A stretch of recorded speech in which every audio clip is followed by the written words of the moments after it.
Europe के 3 प्रमुख देशों से विदेश से निवेश आकर्षित करने के मकसद से प्रधानमंत्री नरेंद्र मोदी 3 देशों की यात्रा पर फिलहाल पेरिस में हैं। कुछ देर पहले फ्रांस में उनका राजकीय सम्मान किया गया, गार्ड ऑफ ऑनर दिया गया। आज प्रधानमंत्री फ्रांस के राष्ट्रपति फ्रांसवा ओलांद से लड़ाकू विमान राफेल की खरीद पर चर्चा कर सकते हैं, ऐसा हमारे सूत्रों ने बताया है। हमारे संवाददाता नुपुर तिवारी वहां पेरिस से बता रही हैं कि शाम को जो बैठक होने वाली है दोनों पक्षों के बीच, उसमें ये मुद्दा उठ सकता है। राफेल खरीद का मुद्दा दोनों देशों के बीच कई सालों से टेबल पर है, लेकिन बात आगे नहीं बढ़ पाई। 126 राफेल फाइटर जेट भारत खरीदना चाहता था कई सालों से, लेकिन जो प्राइस है, जो कीमत है, उसे लेकर दोनों देश सहमत नहीं हो पाए और सूत्र बता रहे हैं कि कोई आकर्षक ऑफर इस संबंध में फ्रांस की तरफ से दिया गया है। फ्रांस की यात्रा के दौरान प्रधानमंत्री 2 प्रमुख बैठकें कर रहे हैं, जिसमें वो यहां के कारोबारियों से मिल रहे हैं और इसके साथ जो दूसरी अहम बैठक है वो रक्षा से जुड़ी उन्नत तकनीक को लेकर है। तो यहाँ फ्रांस के सीईओ से मुलाकात, उसके बाद रक्षा तकनीक पर बातचीत और रक्षा के क्षेत्र में सहयोग आगे बढ़ने जा रहा है, हमें पता चला है। ज्यादा जानकारी लेते हैं राजीव रंजन से, जो कि राफेल सौदे को लेकर अहम जानकारी के साथ फोन लाइन पर हैं। राफेल सौदा भारत फ्रांस के साथ कई साल से करना चाह रहा है, किस तरह की दिक्कतें हैं और इस दौरे से क्या उम्मीद की जा रही है? राजीव, देखिए, राफेल जहाँ तक सौदे की बात है, उसमें इस दौरे में लेकर एक सहमति तो बन सकती है, लेकिन इसका ऐलान होना संभव नहीं है, क्योंकि अभी भी इस सौदे में कई सारे पेच फंसी हुई है।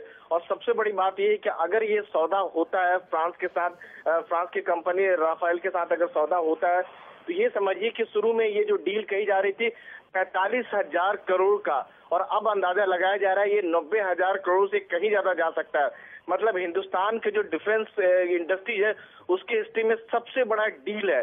इसमें जो सबसे बड़ा पेच जो है उसमें एक ट्रांसफर टेक्नोलॉजी है। क्या राफेल जो है पूरी तरह से ट्रांसफर टेक्नोलॉजी जो है इंडिया को देने को तैयार है, राफेल की तकनीक बनाने को?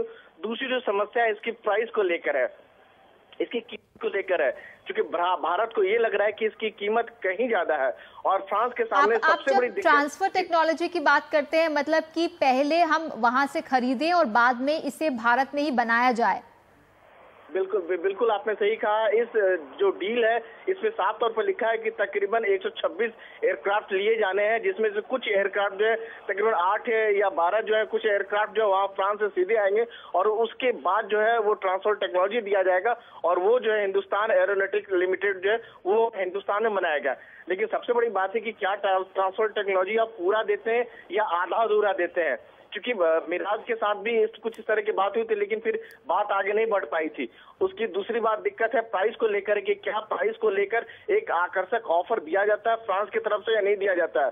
फ्रांस के सामने भी दिक्कत ये है कि अगर भारत अगर ये जहाज नहीं खरीदा है तो इन फ्यूचर संभावना ये कि वो कंपनी आगे नहीं बढ़ पाए, क्योंकि राफेल को अगर दुनिया भर में बात करें, केवल इजिप्ट को छोड़कर कोई और देश जो है राफेल को नहीं खरीदा है।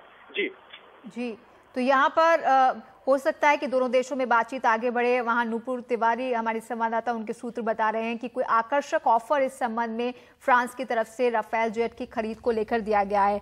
और यहाँ पर प्रधानमंत्री एक युद्ध स्मारक भी जाएंगे, राजीव, जो कि प्रथम विश्व युद्ध का स्मारक है और फ्रांस की तरफ से लड़ते हुए करीब 10,000 भारतीय मारे गए थे, उनकी याद में यहाँ मेमोरियल पर श्रद्धांजलि देंगे। तो ये पहली बार होगा कि कोई भारतीय प्रधानमंत्री वहाँ प्रथम विश्व युद्ध के दौरान मारे गए भारतीय सैनिकों को श्रद्धांजलि देंगे। बिल्कुल आपने सही कहा। आपको ये बता दें कि कुछ दिन पहले जो है आपका दिल्ली के मानेकशॉ सेंटर में एग्जीबिशन लगाया गया था, एक पूरी जो फर्स्ट वर्ल्ड वॉर की रिक्रिएट किया गया था और खुद उनसे प्रधानमंत्री गए थे। आपको ये बता दें कि 100 साल पूरे हो गए फर्स्ट वर्ल्ड वॉर के, और वर्ल्ड वॉर के दौरान ही तकरीबन 74,000 जो भारतीय जवान थे शहीद हुए थे और तकरीबन 65,000 जवान अपंग हुए थे। तो इंडियन हिस्ट्री में बहुत बड़ी बात है कि इतने बड़े जवानों की डेथ हुई थी और उसके बाद एक फिर से जो है नए सिरे से उन्हें याद किया जा रहा है, श्रद्धांजलि दी जा रही है, तो अपने आप में बहुत बड़ी बात है। जी, बहुत बहुत शुक्रिया राजीव आपका इस अहम जानकारी के लिए। आप नजर रखिए राफेल सौदे को लेकर आ रही जानकारियों पर। हम आगे आपके पास फिर लौटेंगे।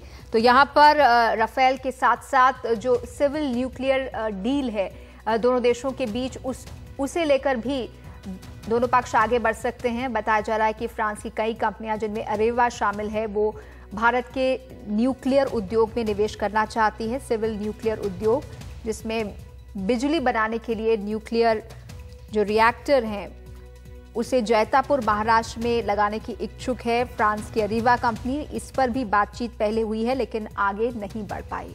तो इस दौरे से काफी उम्मीदें भारत को।